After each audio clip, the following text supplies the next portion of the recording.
In this video, we're going to be solving rational equations. The directions say, please read and complete the following problems as notes. Be sure to check your answers. Before we can start solving rational equations, we want to do a review of expressions versus equations. So let's look at what we have on the top. It says, when working with expressions, we often use the identity property for multiplication. That's what said anything times 1 is equal to itself. To get a common denominator, we multiply the expression by 1 in a useful form, which is the same number on the top and bottom of a fraction, and we do that to keep the fraction balanced. This is an expression, 1/3 plus 1/2. It's a single value of a number. To put it together, I get a common denominator. So for the 1/3, I'd need to multiply by 2 on the top and bottom. And for the 1/2, I'd need to multiply by 3 on the top and bottom. Then our first fraction is changed to 2/6. Our second fraction is changed to 3/6. And when we put 2/6 and 3/6 together, the answer is 5/6. This is an expression, it's a single value. In opposition, in the second thing, when working with equations, we often use the multiplication property of equality. To solve an equation, we multiply the left and the right sides of the equation by the same value to keep the equation balanced. This, x divided by 3 equals 5, is an equation because it has something on the left and the right side of the equal.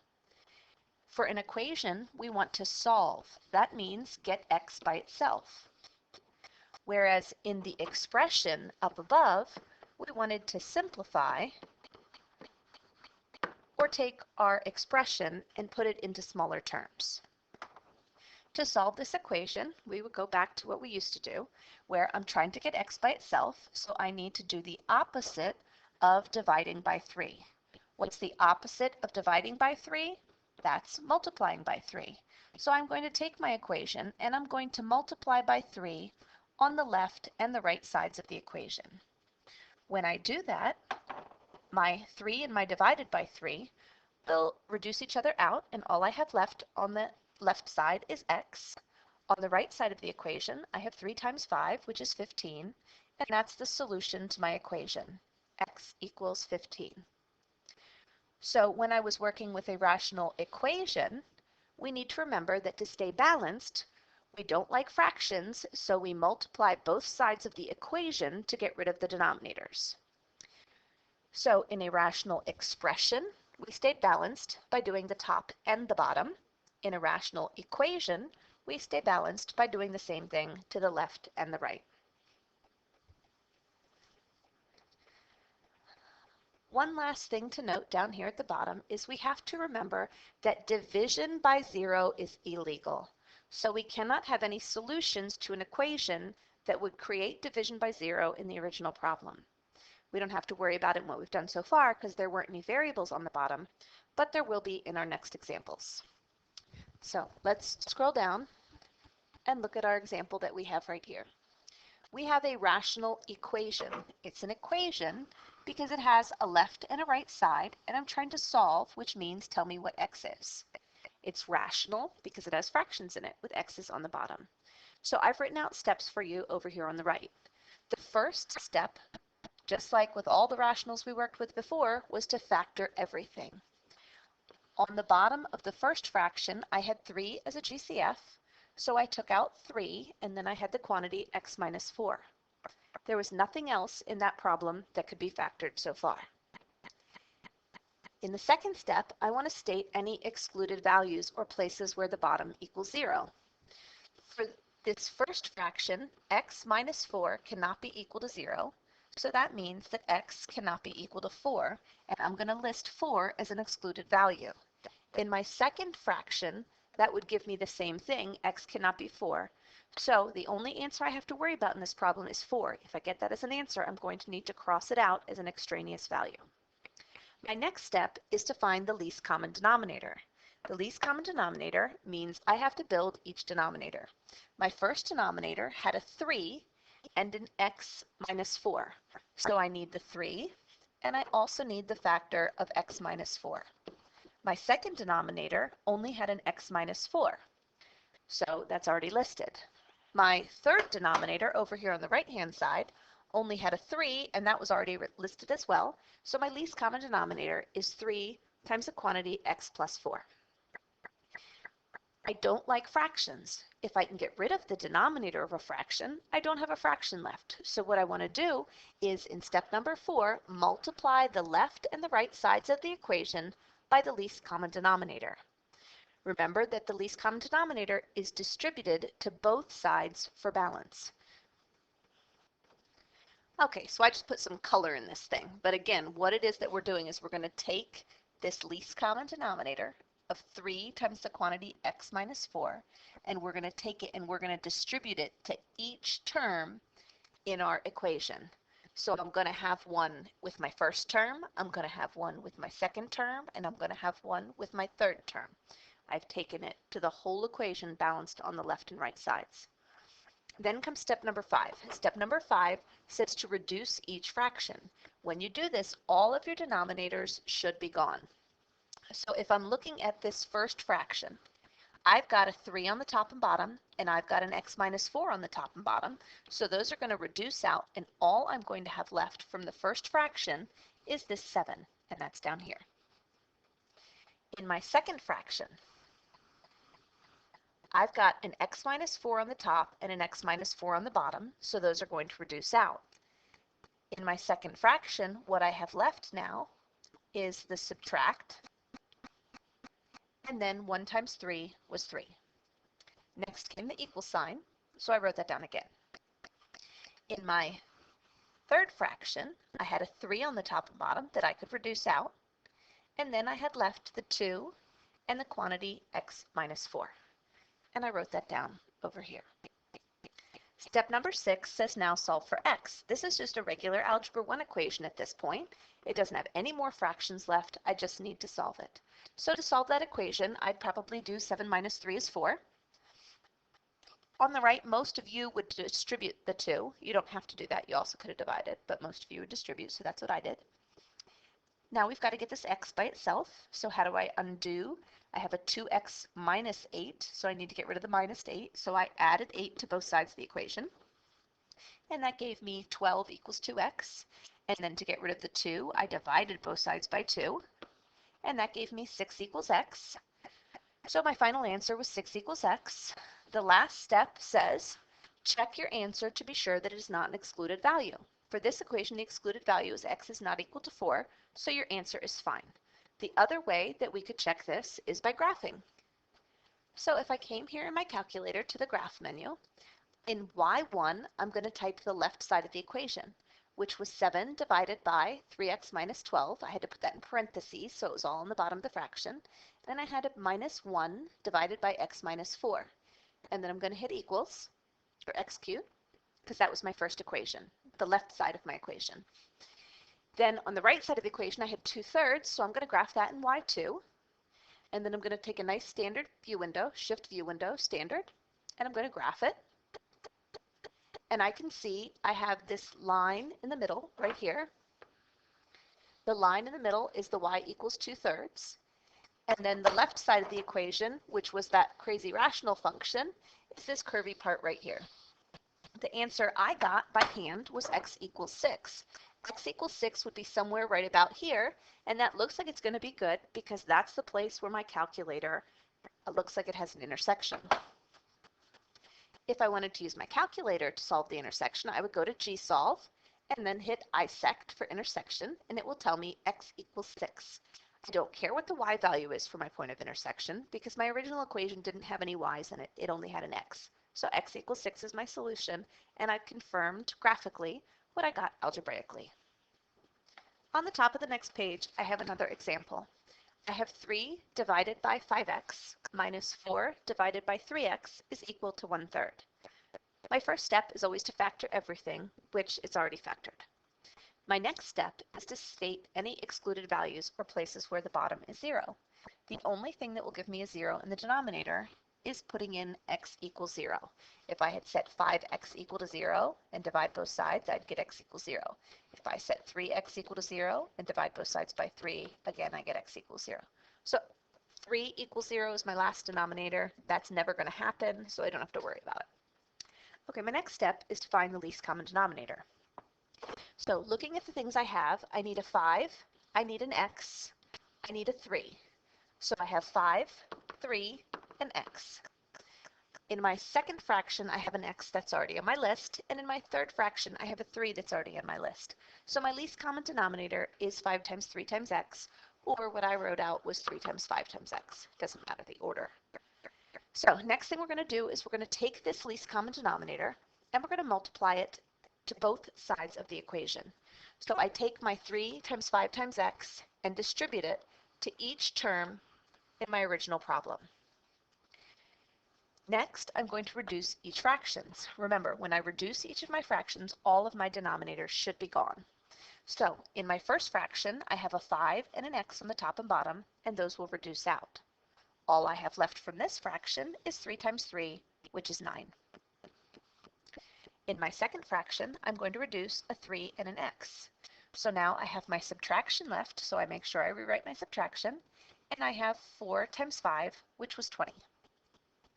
In my third fraction, my 3's reduce out, and I have 1 times 5 times x, which is just 5x on the right side. Last, I solve for x.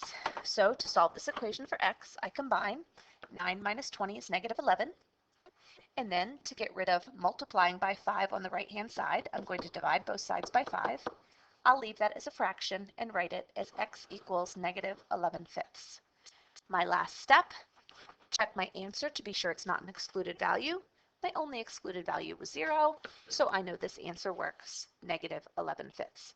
By the way, I don't mind if you write negative 11/5. You also could have written negative 2 1/5, or you could have written negative 2.2. It doesn't really matter to me. I usually work with the improper fraction on an answer key. Okay, so we have one last example here that we'll do together, and then there's some practice problems on the back. In this one, I have the steps written out on the right, but you're going to have to do the part on the left where you show the algebra. So let's start out for step number 1 and factor everything. X plus 1 was fine. That's already a factor.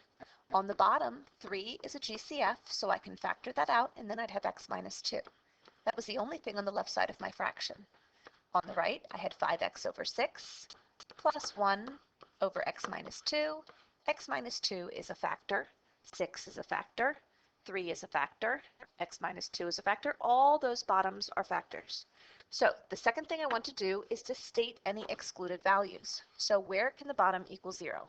The only place where I have x's on the bottom are factors of x minus 2. So if x minus 2 is equal to 0, then x would have to equal 2, so x cannot equal 2. That's our excluded value. My next step is to find the least common denominator. I already said there was an x minus 2 on the bottom. What other numbers do I need? The number parts that I have a 3 as a GCF, and I also have a 6. The least common denominator between 3 and 6 would be a 6. So if I use the 6, it's already going to take care of the 3. If I want to, I could write that as 2 times 3 times x minus 2 in factored form. It doesn't really matter. So next thing I'm going to do is to multiply the left and the right sides of the equation by my least common denominator. So my first fraction here was x plus 1 over 3 times x minus 2. And then I'm going to take my least common denominator, which I'm going to write it as 2 times 3 times x minus 2, and I'm going to distribute it to that. Next, I had 5x over 6. And then I'm going to put my 2 times 3 times x minus 2 with that. Then I had a plus. I had 1 over x minus 2. And I'm taking that fraction times 2 times 3 times x minus 2. All right, the reason I did that is so that I could now go through and reduce each fraction, and all of my denominators should be canceling out. In my first fraction, my 3's are gone, and my x minus 2's are gone. So all I have left is x plus 1 times 2. I would probably distribute that in the same step and call that 2x plus 2. Next thing I had was the equal sign. Make sure you keep that in the right spot. My 6 was 2 times 3, so those are both gone. And next I had the 5x and the x minus 2. Again, I would distribute 5x times x is 5x squared. 5x times negative 2 is negative 10x. Then I had a plus. In my last fraction, the x minus 2 would reduce out, and on the top I have 1 times 2 times 3, which is 6. So now I'm down to an algebra 1 type of equation. There's no more denominators, and all I have are x's and numbers. In this one, what I have is a quadratic, because there's an x squared. When I have a quadratic, remember, I like to get it in standard form, where I set it equal to 0. And then my options for solving this was either to factor or to quadratic formula. Hopefully factoring will work. If not, we get quadratic formula, but I'm hoping this will factor. So I need to get it equal to 0. So I'm going to start out, I had the 5x squared on the right. I'm going to move the 2x over by subtracting 2x from both sides. So now I'll have negative 12x on the right. I need to move the 2 over by subtracting 2 from both sides. And now I'll have plus 4. So if I need to factor this thing, scoot down a little here. If I need to factor this thing, I'm looking for what two things multiply to 20x squared and add to negative 12x.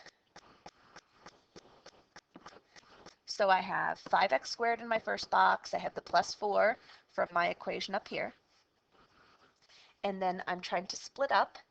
I know I need to have a positive x and a negative x. Oh no, sorry, those both have to be negative because I was multiplying to a positive and adding to a negative. So they're both going to have to be negative. And what multiplies to 20 that adds to negative 12? That would be a negative 2 times a negative 10 would multiply to a positive 20 and add to a negative 12. So then I take the GCF of my top row, which is 5x. X times 5x gives me 5x squared. And negative 2 times 5x gives me negative 10x. On the bottom, negative 2 times x gives me negative 2x, and then I double check because negative 2 times negative 2 is 4. So my factored equation is 5x minus 2 times x minus 2.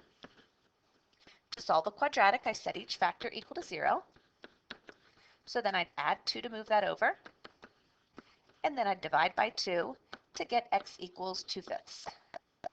On the right, I'd add 2 to both sides to get x is 2. So our intuition right now is to go ahead and circle both of these, but remember to go back and look at our list for excluded values.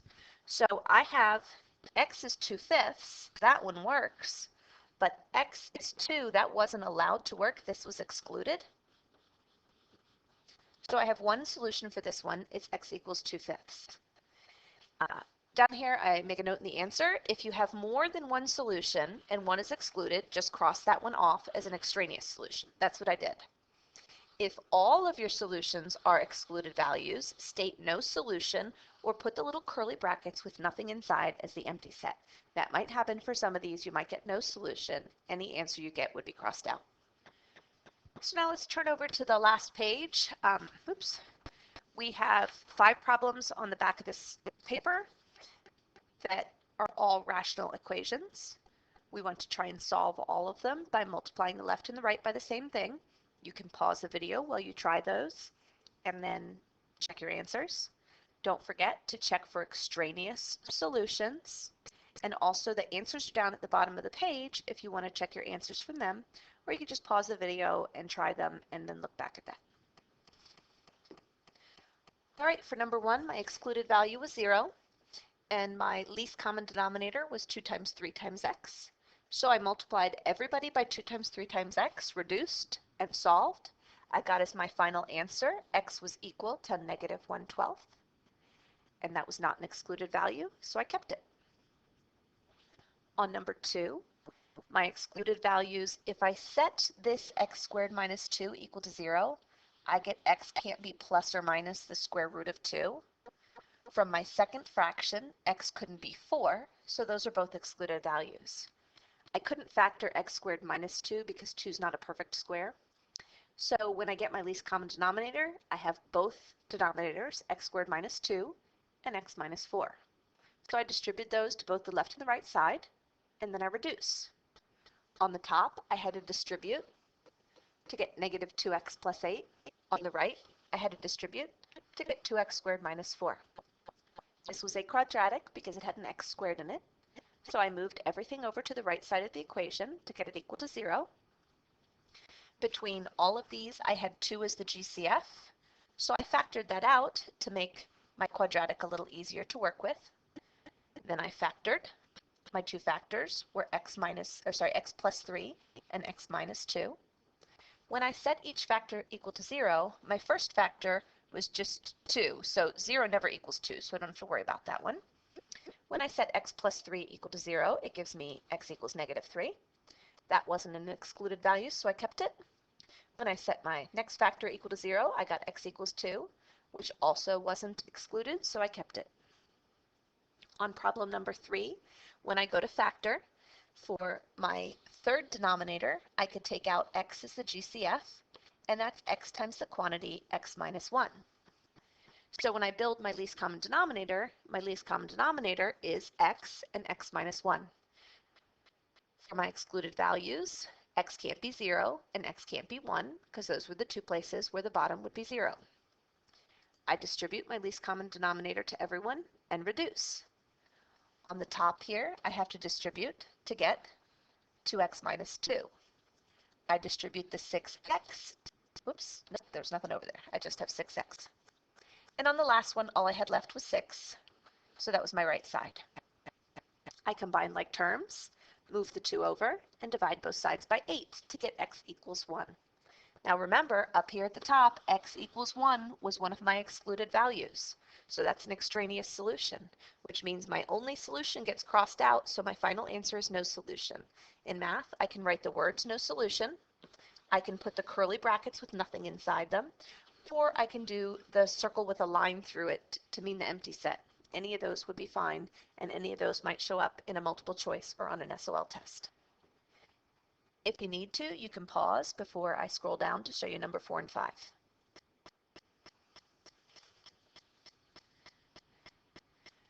Number 4 was already in factored form.